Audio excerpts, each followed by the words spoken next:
Америк нэгдсэн улс бүгд найрамдахад ард улс худалдааны тарифыг бууруулахаар тохиролцжээ.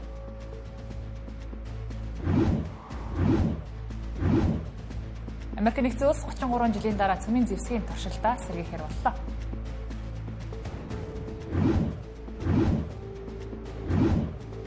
Израилийн засгийн газар гал зогсоох хэлэлцээр хүчинтэй хэвээр гэж үзлээ.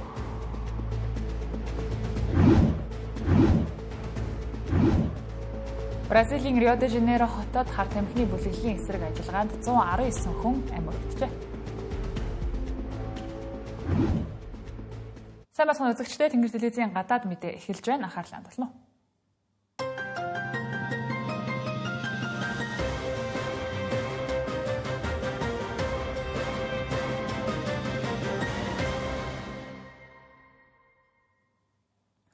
Бүгд найрамдахад ард улсын дарга Ши Жинпин Америк нэгдсэн улсын ерөнхийлөгч Дональд Трамп нар бүгд найрамдах Солонгос улсын Бусан хотод уулзлаа. Энэ нь Трамп цагаан ордонд 2 дахь удаага иргэн ирснээс хойш мөн 2019 оноос хойших тэдний анхны нүүр тулсан уулзалт юм а. Уулзалт 100 минут үргэлжилсэн. Уулзалтын үеэр болсон онцлог үйл явдлууд шийдлүүдийн талаар багцлан мэдээлье. Юун түрүүнд уулзалт намдуу тайван ур амьсгалтай уулзалтын эхэнд хоёр тал хоёул найрсаг үг хэлэн эхэлсэн. Трамп Шиг найз хэмээн дуудаж агуу улсын агуу удирдагч нэр хүндтэй хөндлөгдсөн ерөнхийлөгч гэж магтсан. За мөн удаан хугацаанд харилцаа сайтай байх болно гэжээ. Харин Ши Жинпин өрсөлдөөн бус хамтын ажиллагааг онцоллоо. Тэрээр хоёр орны харилцааг өрсөлдөгч биш харин харилцан туслах түнш найз нөхөд гэж тодорхойлсон. Тэрээр Хятадын хөгжил нь Америкийг дахин агуу болгох таны үзэл баримталтай зэрэгцэн урагшлах боломжтой гэсэн юм. Энэ үг нь сүүлийн саруудад хурцдсан худалдаа геополитикийн сөргөлдөөний дунд Бээжингийн зөөлөн байр суурийг илэрхийлж байна. Эцэст нь уулзалт өндөрлөхөд Трамп Шиг автомашин руу биечлэн үндсэн анхаарал татаж байгаа юм. За уулзалтаас гарсан бодит үр дүнгийн тухайд Америк нэгдсэн улсын эсрэг тогтоогод байсан бүгд найрамдахад ард улсын газрын ховор элементүүдийн экспортын хязгаарлалт цуцлагджээ. Хариуд нь Америк нэгдсэн улсын Хятадтай хийх бараа бүтээгдэхүүндээ фентанилтэй холбоотойгоор тогтоосон байсан 20%-ийн тарифыг 11%-аар бууруулах шийдвэр гаргаж нэн даруй хэрэгжүүлэхээ зарлажээ. Мөн туудахгүй худалдааны гэрээ байгуулна гэсэн байна. Гэхдээ нарийн мэдээллийг хараахан зарлааг байна. Төрийн тэргүүдийн цаашдын уулзалт айлчлалын тухайд Дональд Трамп эх оны 4-р сард Хятадд айлчлахаар болсон байна. Түүний дараа Ши Жинпин мөн Америк нэгдсэн улсад айлчлана. Гэхдээ 5 нь зарлагдаагүй. Зааш талууд Украиний нөхцөл байдал мөн хагас дамжуулагч үйлдвэрлэл зэрэг асуудлаар ярилцсан ч Америк нэгдсэн улсын Nvidia компани хамгийн сүүлийн үеийн Blackwell AI чипүүдийн экспортын тухай яригдаагүй гэж байна. Мөн ташрамд дуртахад уулзалтын үеэр Тайваны асуудал огт хөндөгдөөгүй байна. Энэ нь Бээжингийн хувьд уулзалтын гол сэдэв байх төлөвтэй байсан юм а. Үндсэндээ Бусан хотын энэхүү уулзалт нь Трампын 2 дахь бүрийн эрхийн хугацаанд Америк нэгдсэн улс Хятад хоёрын харилцааг зөөлрүүлэх анхны алхам болж байна. Хоёр талын найрсаг уур амьсгал, худалдааны уян хатан шийдвэрүүд мөн харилцан айлчлалын тохиролцоо нь хөрөнгийн зах зээлд болон бүс нутгийн тогтвортой байдалд эерэг дохио өгсөн гэж ажиглагчид дүгнэж байна. Уулзалтад бүгд найрамдахад ард улсын талаас гадаад хэргийн сайд Ван И, төрийн зөвлөлийн орлогч ерөнхий сайд Хэ Лифэн, Төв хорооны улс төрийн товчооны гишүүн зөвлөх Цай Ци нар оролцсон. Харин Америк нэгдсэн улсын талаас төрийн нарийн бичгийн дарга Марко Рубио, сангийн сайд Скотт Бессент, худалдааны төлөөлөгч Джеймсон Грир, худалдааны сайд Ховард Латник, Бээжин цуга Америк нэгдсэн улсын элчин сайд Дэвид Пердю, цагаан ордны тамгын газрын дарга Сьюзи Уэлс нар оролцжээ. Америк нэгдсэн улс 1992 оноос хойш цөмийн зэвсгийн туршилтаа сайн дураараа зогсоосон ч өнөөдөр ерөнхийлөгч Дональд Трамп Пентагонд цөмийн зэвсгийн туршилтыг нэн даруй сэргээх үүрэг өгсөн талаараа мэдгдлээ. Тэрээр бүгд найрамдах Солонгос улсад бүгд найрамдахад ард улсын дарга Ши Жинпинтэй хийх уулзалтынхаа өмнөхөн Truth Social сүлжээнд бусад улс орнууд цөмийн туршилтаа үргэлжлүүлж байгаа тул Америк нэгдсэн улс ижил төвшөнд хариу арга хэмжээ авах ёстой. Цөмийн зэвсгийн туршилтыг эхлүүлэх ажил нэн даруй эхэлнэ гэсэн мэдэгджээ. За мөн Оросын албаны улс болон бүгд найрамдахад ард улсыг дурдж цөмийн цэнэгт хошуу зэвсгийн тоогоор Америк нэгдсэн улс 1-т, Оросын албаны улс 2-т, бүгд найрамдахад ард улс 3-т жагсаж байгааг онцлсан юм. Ингэхдээ бүгд найрамдахад ард улс 5 жилийн дотор гүйцэж ирэх магадлалтай гэж бодож байгаагаа ч илэрхийлээд амжжээ. Америк нэгдсэн улс сүүлийн 30 гаруй жилд цөмийн зэвсгийн туршилт хийгээгүй. Тиймдээж Дональд Трампын энэ мэдэгдэл нь Америк нэгдсэн улсын үндэсний аюулгүй байдлын бодлогод төдийгүй олон улсын цөмийн зэвсгийн бодлого баримтлалд эрс өөрчлөлт авчрах магадлалтай гэж шинжээчид анхааруулж байна. Хамгийн сүүлд Америк нэгдсэн улс 1992 онд, Орос 1990 онд, Хятад 1996 онд, Умар Солонгос 2017 онд цөмийн туршилт хийсэн байдаг. Шинжээчид Дональд Трампын энэ шийдвэрийг Орос Албаны улсын пуужингийн туршилтуудтай холбоотой байж магадгүй гэж таамаглаж байна. Учир нь Орос Албаны улсын ерөнхийлөгч Владимир Путин лавга гарагт Посейдон нэртэй цөмийн шумбагч торпедог амжилттай туршсан талаараа мэдгдсэн. Замун өнгөрсөн нэм гарагт Буревестник цөмийн хөдөлгөөртэй далавчид пуужингийн туршилтыг хийсэн юм а. Хятад улсын тухайд шинэ төв давансан баллистик пуужин туршиж 2035 он гэхэд 1500 орчим цөмийн зэвсэгтэй болох төлөвлөгөөтэй байгаа юм байна. Энэ нь Хятадыг Америк нэгдсэн улс, Орос Албаны улсын цөмийн хүчин чадалтай бараг тэнцэх төвшөнд хүргэнэ гэсэн үг юм а. Дашин дуртахад Дональд Трамп энэ мэдэгдэл Америк нэгдсэн улс, Оросын хооронд хүчин төгөлдөр байгаа New Start цөмийн зэвсгийн хяналтын гэрээ дуусахаас яг 100 хоногийн өмнө гарч байна. Тус гэрээ нь хоёр улсын стратегийн зэвсгийн тоог 1550-д хязгаарлах заалттай. Гэвч гэрээг дахин сунгах боломжгүй бөгөөд оронд нь шинэ тохиролцоо хийх шаардлагатай ч хэлэлцээ хараахан эхлэх байна. Өнгөрсөн 8 дугаар сард Владимир Путин Аляскад Трамптай уулзахдаа албан бус байдлаар гэрээний хязгаарлалтыг 1 жил өргөжлүүлэх санал дэвшүүлсэн боловч Украины дайны асуудлаар харилцаа муудснаас хойш энэ санаачлага унсан юм а. Шинжээчид анхааруулж бугаар хэрвээ Америк нэгдсэн улс үнэхээр цөмийн зэвсгийн туршилтуудыг биетээр хийж эхлэх юм бол Орос, Хятад, Индийг, Пакистан, Хойд Солонгос зэрэг цөмийн зэвсэгтэй бусад орнууд дагаж туршилт хийх магадлал өндөр юм а. Энэ нь хүйтэн дайны үеийн өрсөлдөөнийг дахин эхлүүлэх аюултай ч байж мэдэх юм.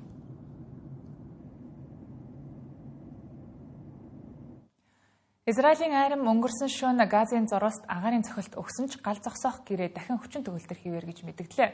Газын эрүүл мэндийн байгууллагын мэдээлснээр өчигдрийн дайралтад нийт 104 хүн амь алджээ. Тэдний дотор 46 хүүхэд байсан байна. Энэ нь 10 дугаар сарын 10-нд гал зогсоох хэлэлцээр хүчин төгөлдөр болсноос хойш хамгийн их хүний амь насыг авч одсон дайралт болжээ. Израилийн ерөнхий сайд Бенжамин Нетаньяху Хамасыг гал зогсоох гэрээг зөрчсөн хэмээн буруутгаж Газад цохилт өгөх тушаал гаргасан тухайга тайлбарлаж байна. Тэрээр өнгөрсөн 7 хоногт Хамас бүлэглэлд Израильд барьцаанд байх үедээ амь өргөцсөн хүмүүсийн цогцыг буцаан өгөхдөө хуур хордлого хийсэн нь гэрээний залтыг зөрчсөн үйлдэл гэж үзэж байгаа юм а.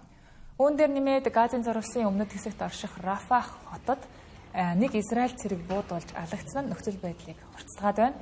Америк нэгдсэн улсын ерөнхийлөгч Дональд Трамп Азийн улс орнуудад хийж буй айлчлалынхаа үеэр Израилийн цохилтыг зөвтгөн Хамасын гарт амиа алдсан давхар Америк нэгдсэн улсын иргэншилтэй Израиль цэргийн хэргийг Израиль зүгээр орхиж болохгүй гэж мэдэгджээ.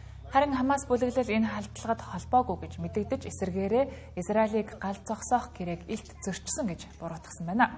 Мөн тэд Израиль агаарын цохилтоо зогсоох хүртэл амь өргөцсөн барьцааны хүмүүсийн шарилыг буцаан өгөх ажиллагааг түр хойшлуулна гэжээ.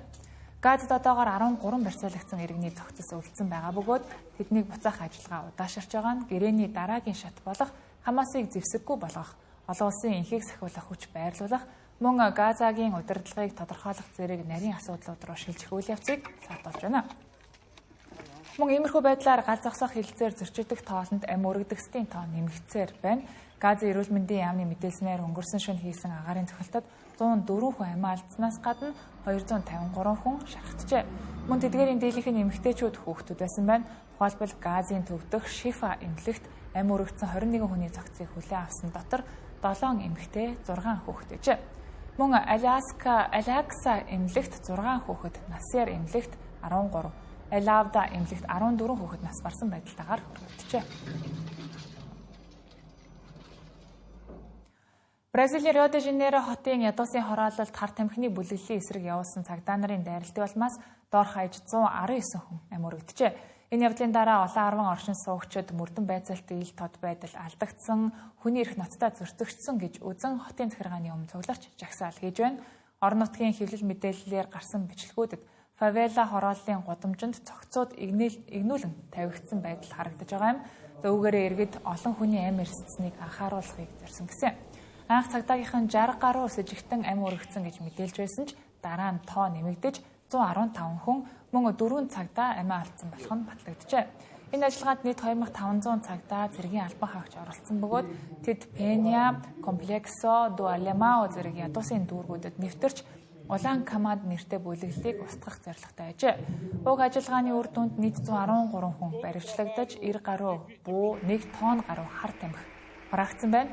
Гэсэн ч гэрчүүдийн яриагаар цээж толгоондоо буудуулсан, хутгалуулсан, гар хөлөнд хүлээстэй цогцсууд олноор илэрсэн бөгөөд иргэд уг хэргийг хууль сахиулах цэргийн ажиллагаа биш, халдлага гэж тодорхойлсон байна. Бразилийн дээд шүүхийн шүүгч Александре де Морес, мужийн захирагч Клаудио Кастрог эрх даваа гарагт цэргийн болон иргэний цагдаагийн удирдлагуудтай хамт тайлбар өгүүлэхээр шүүхэд дуудах шийдвэр гаргасан байна. Хүний эрхийн байгууллагууд, Нэгдсэн үндэсний байгууллагын хүний эрхийн комиссийн төлөөлөгч нар мөн уг хэргийг эсэргүүцэж хүний эрхийн ноцтой зөрчил гэж үзэж байна. Бразилийн ерөнхийлөгч Лула да Силва холбогдох сайд нарт Риод очиж нөхцөл байдал дүүн шинжилгээ хийх үүргийг өгсөн байна. Харин Риогийн мужийн захирагч Клаудио Кастро Рио хар тамхины терроризмын эсрэг дайн зарласан ажиллагааг амжилттай болсон гэж үзэж байгаагаа хэлж байна. За Риод үүнтэй төстэй явдал өмнө нь гарч байсан юм а. Тухайлх юм бол 2005 онд Baixada Fluminense-ийн бүсэд 29 хүн, 2021 онд Jacarezinho дүүрэгт 28 хүн амьд өргөдөж байсан ч энэ удаагийн ажиллагаа хамгийн их хохирол дагуулсан нь энэ юм а.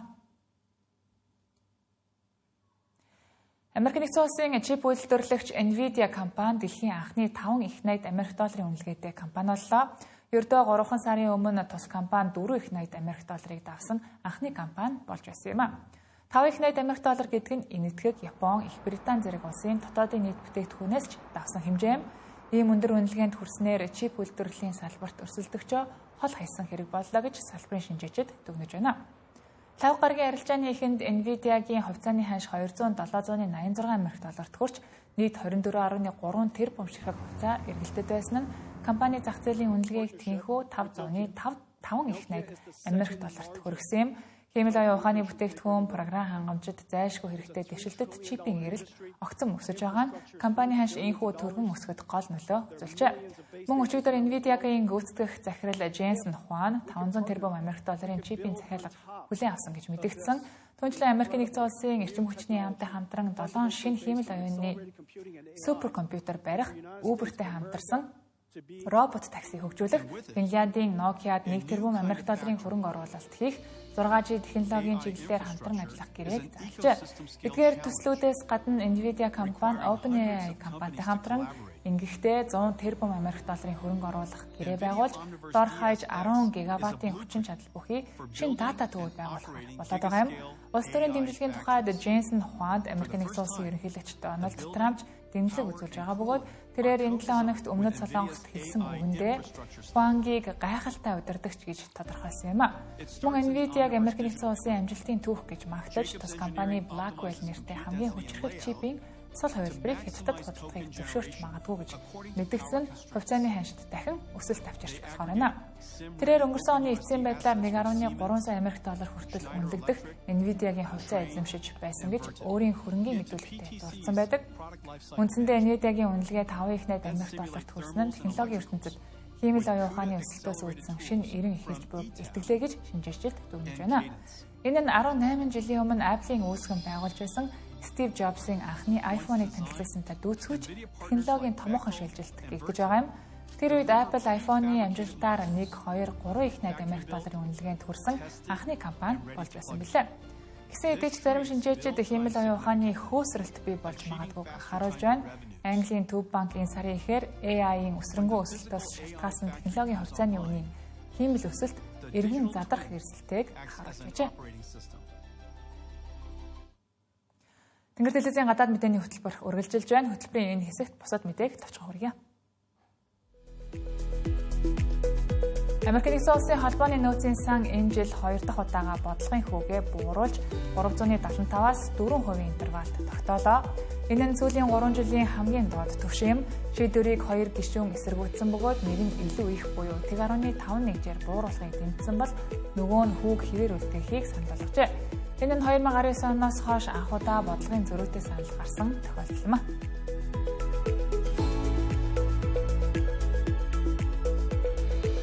Парисын Луврын музейгээс 102 сая Америк долларын үнэт эдлэл хулгайлсан хэрэгт холбогдсон баривчлагдсан хоёр этгээд бурууга хүлээн зөвшөөрсөн гэж прокурорын газар мэдээллээ.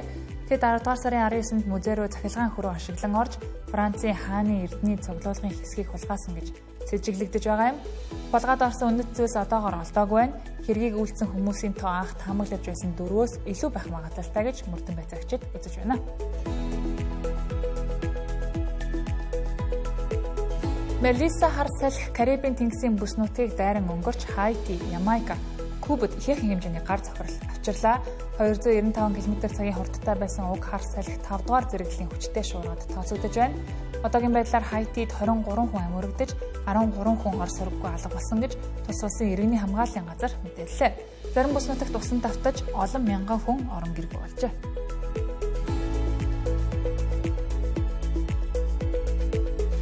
Нидерландын парламентын сонгуульд төвийн чиг баримжаатай демократ 66 нам тэргүүлж байгаа бөгөөд намын дарга Роб Жеттен эвсэл байгуулж чадвал тус улсын хамгийн залуу мөн ижил хүйстэн ерөнхий сайд болох төлөвтэй байна.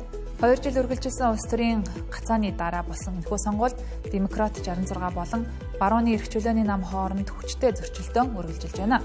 Сонгуулийн дүрмийн ёсоор хамгийн олон суудлаа авсан нам эвсэл байгуулах хэрэгтэй болов. Тэнгэр телевизийн гадаад мэдээний хөтөлбөр тань төрлийн анхаарланд татсанд баярлалаа.